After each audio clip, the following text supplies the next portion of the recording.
what would I choose if I fully trusted myself? That's one question, right? Mm-hmm. There's another, if I already had courage, what action would I take today? Mm-hmm. Or what story of fear am I willing to release so I can step into my power? What do you need to walk past in order to move forward? Hi, and welcome to Lead Well.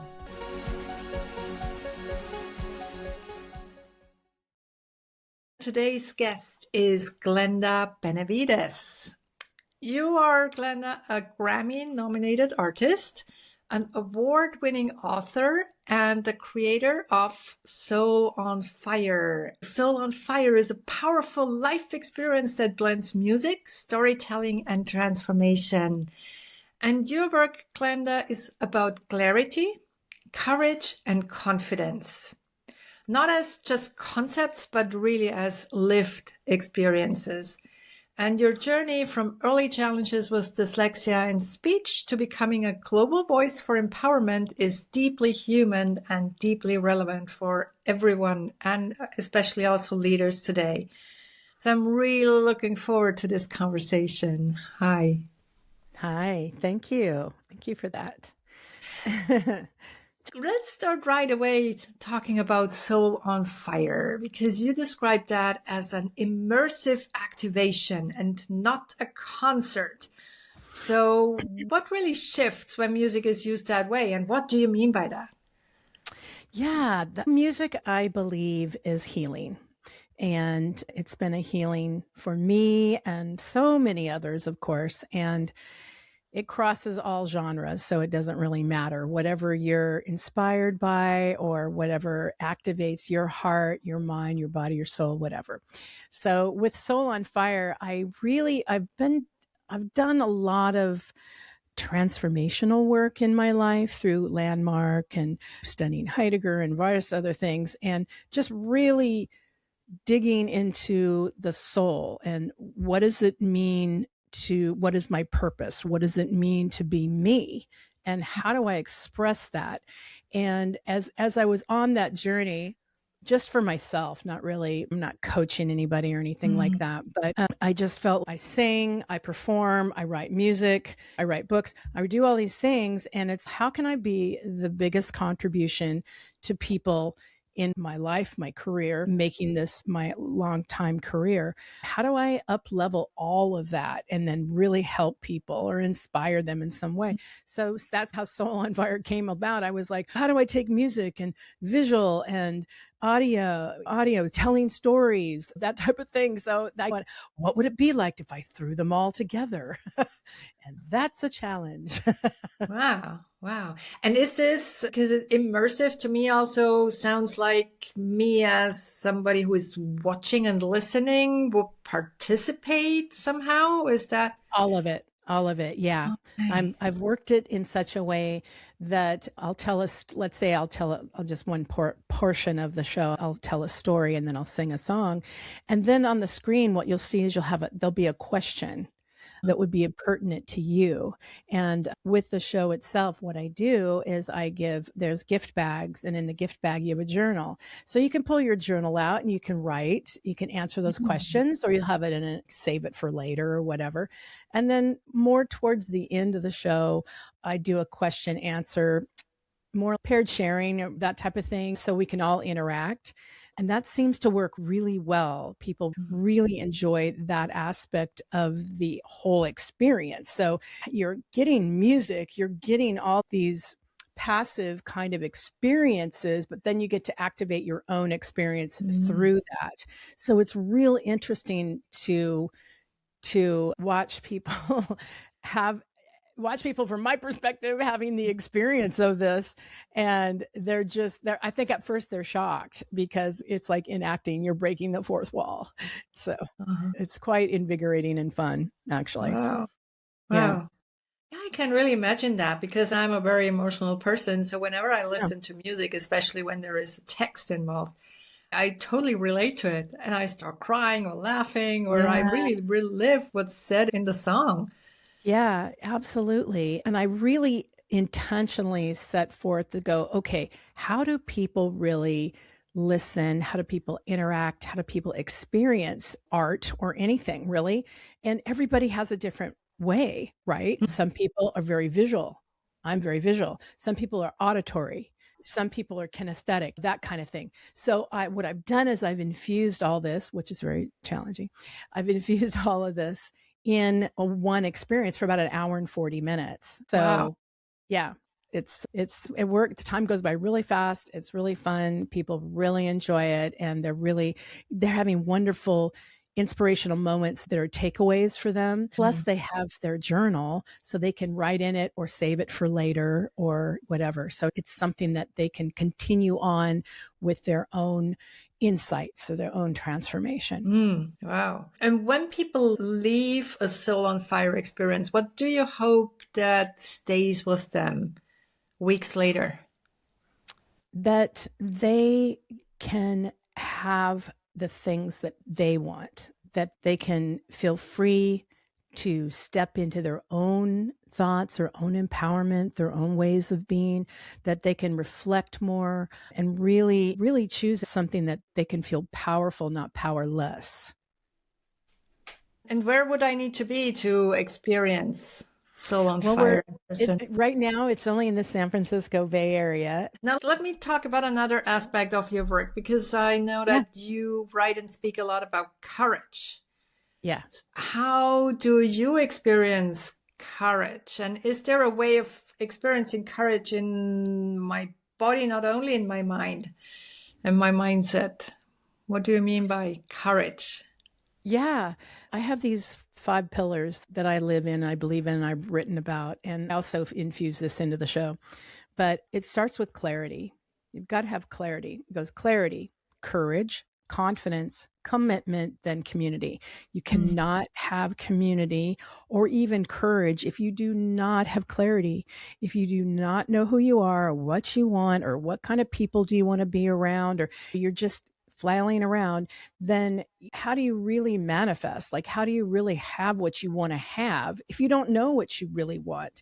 You may be taking ideas or inspirations from somebody else, or you may feel pressured from your family or your friends or whatever to be a certain way or do a certain thing. And if you're trying to be them or something that you're not, then it's a little difficult to really step into your courage, and then you go into your confidence. Clarity, courage. And courage is really a place that you step into. It's, okay, I'm really clear about this. All right, let me try this. Okay, just let me step out and do this one thing. Then when you do that one thing, boom, the confidence starts to come. It starts to seep in. Then you do it again. Then you get more confidence. Then you do it again. You get more confidence, right? It builds like that.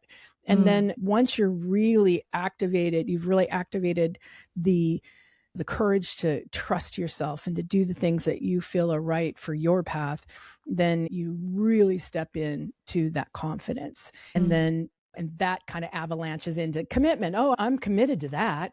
Then I'm committed. Otherwise, and I think you know this too, Christine, when people are really sketchy and they don't really can't commit to anything, and guess what? They don't have trust. They don't know who they are necessarily, or they don't know what they want.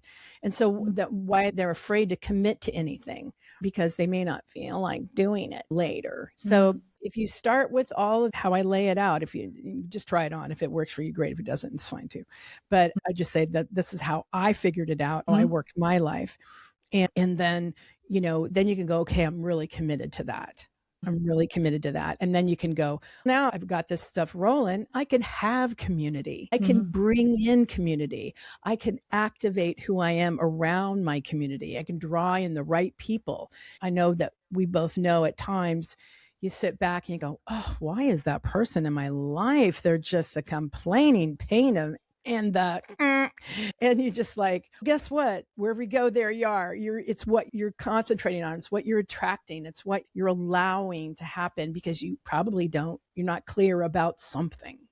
That's my mindset on stuff. Yeah. Okay. So when I have a commitment, I also will find the people that have the same ideas, the same values, the same way of living, probably. Yeah.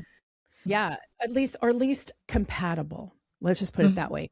There's a compatibility. They may not be exactly like you or exactly, but they might have a piece of the puzzle that really supports the experience that you're trying to have, or the company, or this whatever at school or whatever. Sometimes it's good to have that a different perspective, right? Yeah. Yeah. Yeah. Yeah. That's something I actually only just recently noticed, that we're all so different, but there is always, as you just called it, a piece of the puzzle that fits to another person. And I can always find that piece to then find something in common and build on that. And we will Absolutely. never build on 100% Oh no, same. you are correct. You are so correct. That is correct. Yes. Yeah. Yeah. And it's just funny. I realized it only recently, thanks to conversation. Isn't it strange that sometimes we have those ideas and we live our lives, and then suddenly we have an epiphany of something that is so common sense. Exactly. It's so true. It's so true.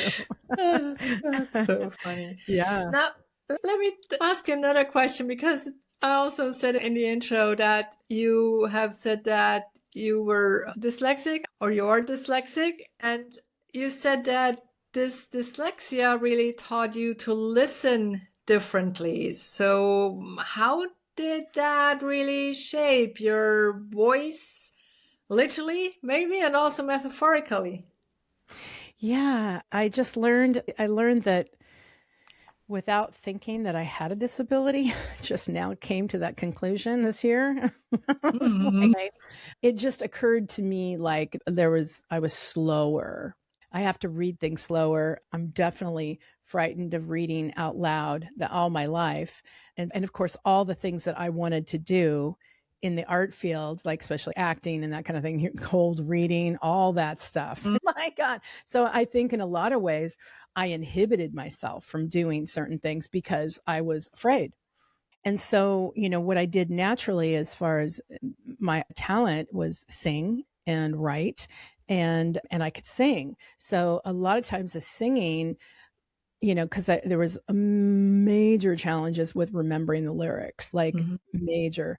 So I have to do it over and over. So you have to take your time. You have to be slow. I have to think about what I just read. I've got books that I've read, and you ask me about them, I go, I don't know.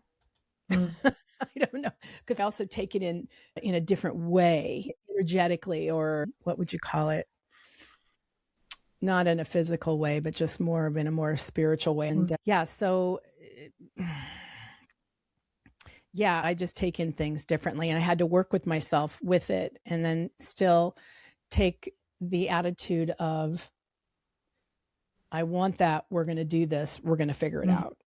If I can't do everything, then I will bring somebody in to support the effort, and just allowing myself to do that, which is a pretty vulnerable place for most of us. So yeah.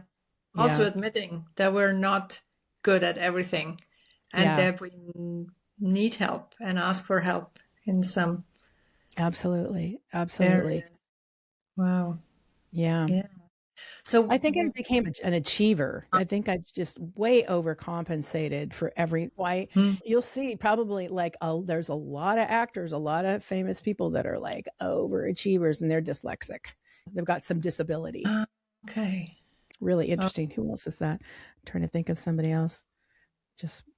Our Governor Gavin Newsom here in California is dyslexic. He has to memorize everything he talks about. Okay. And because maybe also because you're used to working hard to getting things done. You have that tendency to do. Yeah. Wow. Now, what could someone like me who is not dyslexic learn from your way of approaching things? I think it's definitely very individual. What I would do is I would look at the problem areas of my life and go, oh, I want to just be better about that. Oh, or I can't do that very well, or whatever, just whatever it is. I'm not really sure, but it's different for everybody. Obviously, me, of course, was reading out loud. How does someone like you that can read out loud? No problem. make it sound really good, make it sound connected. Like you hear people like that reading out of the stories and you're just like, oh my gosh. So I have to read it, slow down, understand it, understand the higher concept of what I'm trying to talk about, and then say it. So somebody like you, that shouldn't be an issue. You probably catch all that, no problem. And you probably read out loud, no problem. But so I guess the question is, what is it, an area in your life, not being dyslexic? What is there other areas that are confusing, or I don't know what they would be. Yeah. And then just really, take that approach. Get some help. Get somebody to help you. Don't be ashamed. Don't be afraid.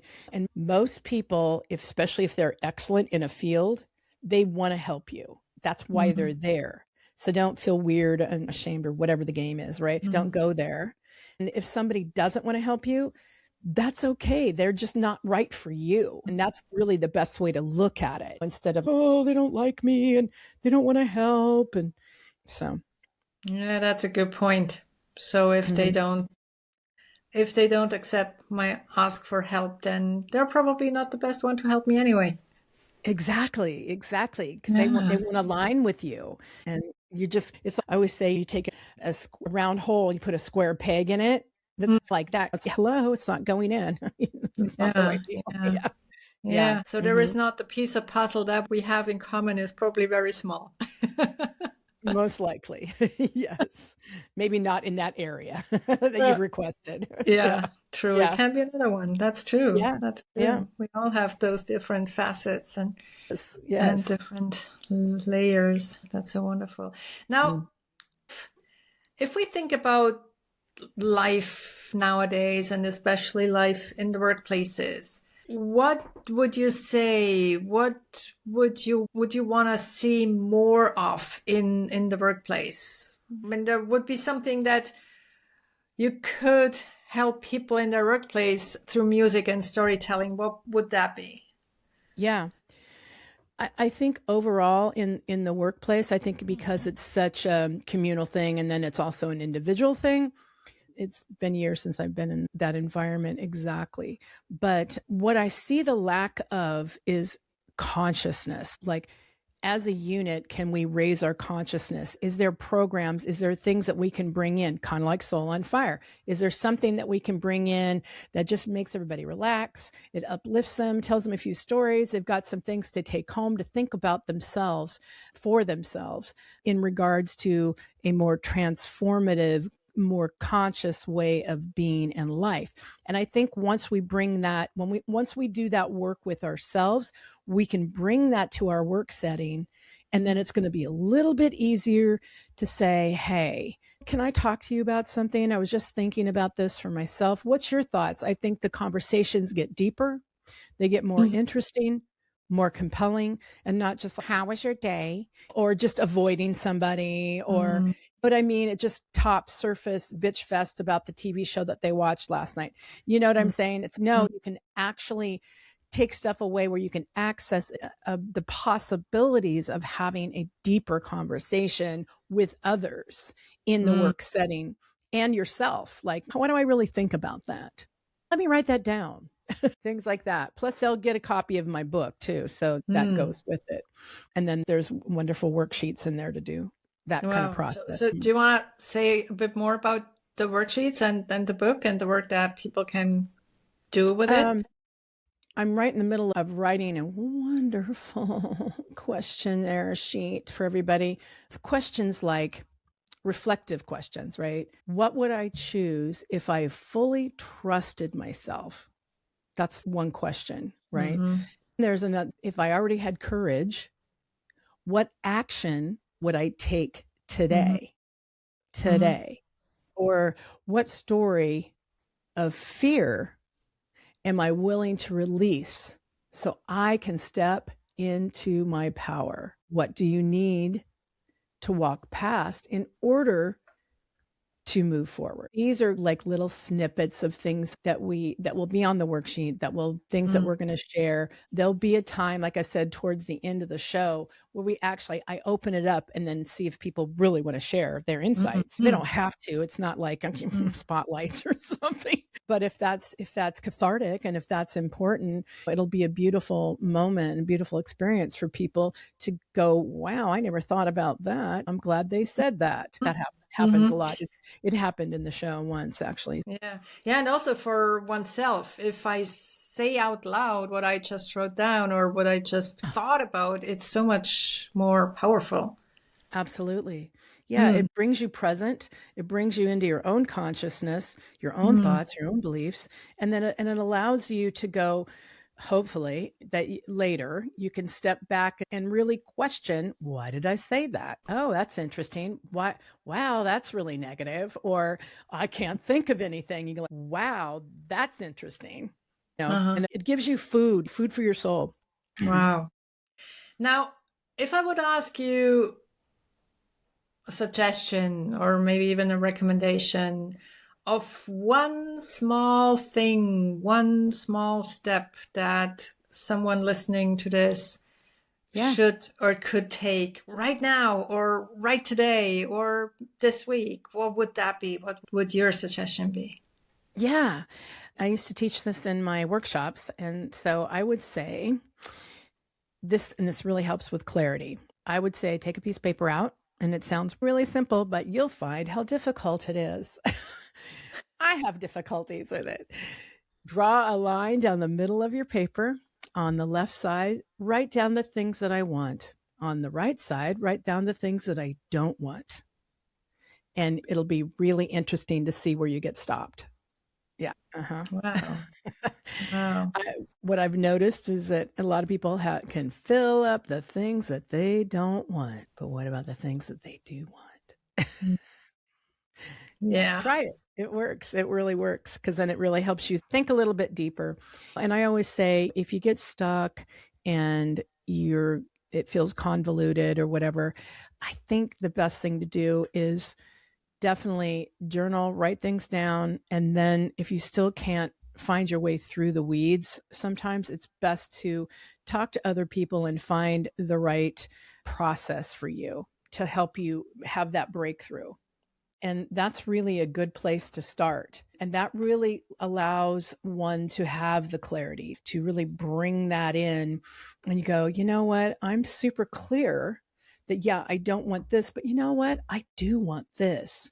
And I'm scared and I don't know how to get there. Let's talk to somebody, shall we? Let's figure out what that roadblock is. I did a lot of Carl Jung work with working with shadow. And so Carl Jung, not Young. It's that American accent. Wow. Yeah, that's that's really insightful. And that's why I always say I'm working as a coach, and I have a lot of clients having that kind of conversation with me, and me as well. I'm working with coaches because, I do have that conversation as well, because we all have blind spots when it comes to our own stuff. Of course. And it's wonderful because there are so many things that you don't know that you don't know. Yeah. And then all of a sudden it shows up like a demon. You're like, you're like, what's wrong? Why do I feel that way? Yeah, crazy. The journey is just crazy sometimes, Christine. It's like, oh my God. But when you find your lane, you get to stay in it. Stay in it. Wow. Yeah. What was your most frightening experience on stage and your most beautiful experience on stage?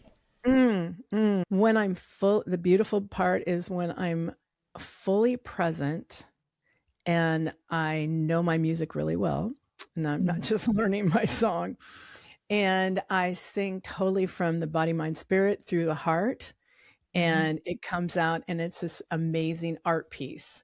And it's just so freeing and so connected for me. There's so much juice for me that it goes out, and then everybody gets juice. Everybody gets, I want to, there's something that happens that's electric in the room that everybody goes, I want that. whatever that is. So then you got to find out what that is for you. So that's the best part. Ooh, I don't usually have negative experiences, but I do have embarrassing moments. The embarrassing moment for me was when I was in Lake Tahoe, which is in California. And there's a big casino. It's connected to Nevada and stuff like that. Anyway, I was playing this venue, and big stage, big room. It was really nice. And I had dancers and we were doing all these dance moves.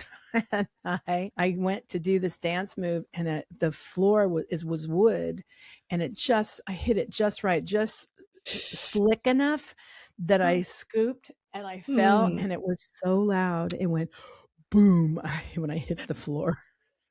No, I'm not kidding you. The whole room went like this. What's that loud noise? Oh, and I just had to pretend like that was part of the move. And then I rolled over and got back up and started dancing. I just pretended like it was part of it. But that was so embarrassing. I wanted to just leave the room. And there's been other moments where I was so frightened, like for auditions or whatever, you're just sweating. You're just like so frightened. And then you just, hopefully you do your best. You lean into what you know and you just get through it, even though it may not be good. What is that drive? What is that motivation that then gets you back on stage? Yeah, that motivation comes from my deep soul's gift. I feel like I'm here to use my gift in ways to really uplift. I know it sounds very cliche, but I'm really here to show. I'm a way shower where I help people see their way, not my way, their way, that they can do it and they can overcome whatever challenges that they have, and to just keep going and find their part, their piece, their lane, stay there, go there. And I just really feel like that's what gets me up. That's what it's weird, but it's never been for myself. It's never been like, oh, I just love what I can. There are people just love their voice. Okay, that's fine. I love myself on a deeper level, on another level. I don't need the adulation. I don't need people to love me or tell me I'm great, or I'm not addicted. Like I need to be out there and just sing. It's not from a place of emptiness and addiction. It's not a place from that. It's from a place of, I want to give, I want to share this. And if that helps you, we're good. Right. And that's that, I guess that's where it comes from, because I'm not Beyonce. So it's not, I got 5 million coming in. We're preparing for a show. I'll be touring next year. And I got 25 Grammys. It's not like that. So you're right. I have no idea what gets me up. No idea. Yeah, but I think you gave the perfect answer. And this almost need to serve others and to be there for others, isn't that the most beautiful motivation that one could have? It is. And that in itself is fulfilling, to know that somebody's walked away getting something for themselves, that they can go on and they can touch other people because they're feeling good about who they are. Yeah, that would cure a lot of issues that we have today. I know we're in a narcissistic society right now, but yeah. But you're working against that with everything you do, which is wonderful. Yeah, thank you. Thank you so much, Glenda. I could go on forever. Just to round us off, where can people go to learn more about you and your work and your performance? Yeah, easy enough. I think the easiest way is to go to Glenda, Glenda, music.com. That's the simplest. If you go to my website, you can find all the information about what I'm up to and when the next show is going to be and where. Right. Yeah. Right. I wish you the very best for all of your endeavors and everything that you plan. And thank you again so much for being on the show and sharing all your insights and wisdom with us.